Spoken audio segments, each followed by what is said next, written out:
Hello there, and welcome back to Nomida Farm. I'm so excited to have you back here on the channel.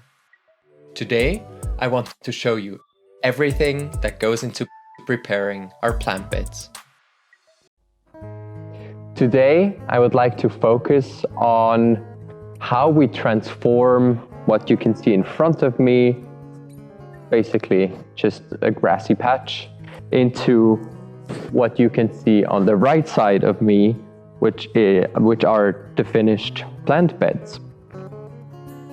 So what we do with the no-dig method is we put down layers of cardboard, which are supposed to kill off the weeds as well as add some organic matter into the ground.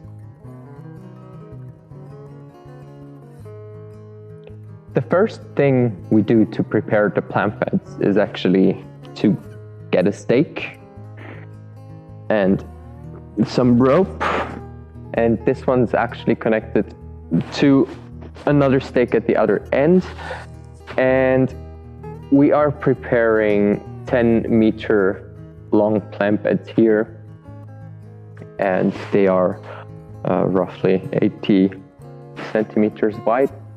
So it's still easy to reach.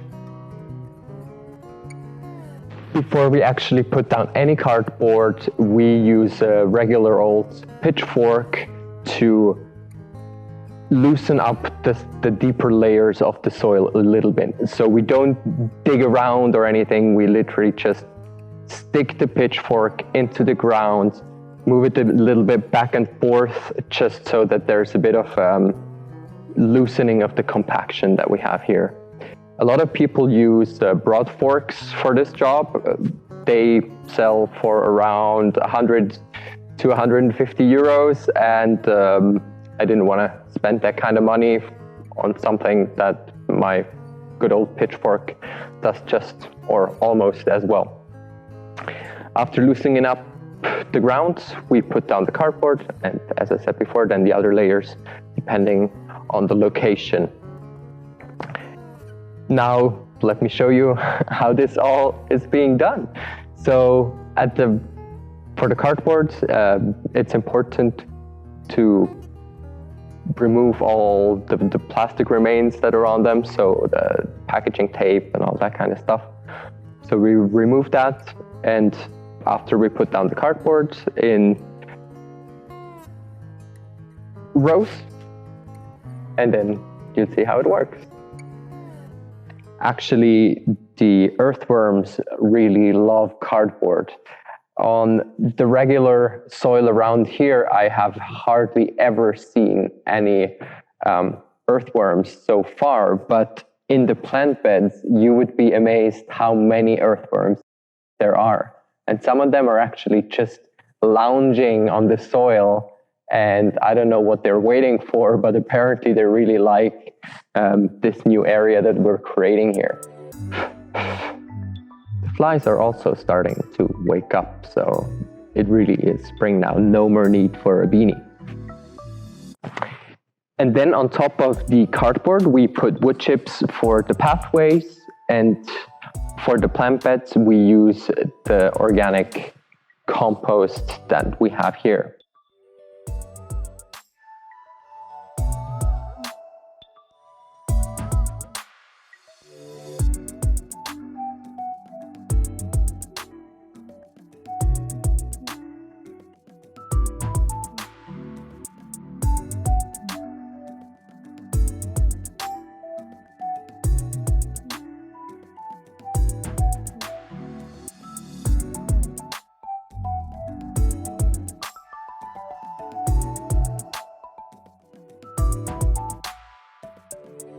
So I think this is a nice illustration of how it transforms from a really grassy area with a lot of weeds basically into a clean area that doesn't have very many weeds. The important thing, I think, with the layering of the compost is that you make sure that you have a nice overlap between the different cardboard pieces. because the weeds really like to grow in between the gaps, and they will find every possible route to get back to sunlight. And there are definitely also a few weeds that have grown through the cardboard in my plant beds as well. But the only thing you can do is to basically push the weeds back down into the soil or pull them out. But the important thing is really put the cardboard nicely overlapping, so you save a ton of work afterwards.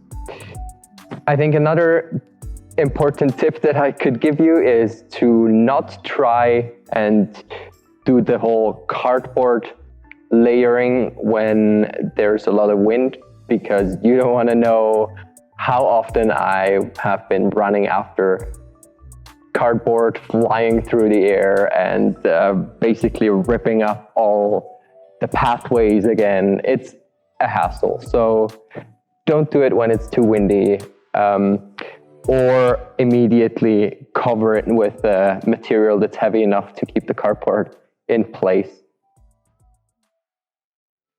Thank you for watching. I hope you have enjoyed today's episode. If you did, please give me a thumbs up and make sure to subscribe. Like this, you won't miss any of the updates on what's happening here at Nomida Farm. Take care and see you soon.